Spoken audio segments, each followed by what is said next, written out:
Chicken পুরে ঠাসা পিঠে ঠাসা হয় টেস্ট। মোমো বলে সবাই একে, সবার লাগে বেস্ট।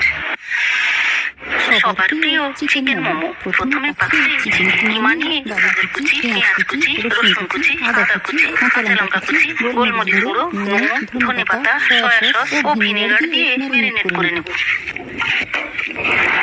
পাত্রে ময়দা, নুন, তেল ও জল দিয়ে ভেজে নিয়ে ছোট ছোট লেচি করে বেলে সাইডে জল দিয়ে চিকেন পুরগুলো দিয়ে সিল করে মোমোর আকারে গড়ে নেব।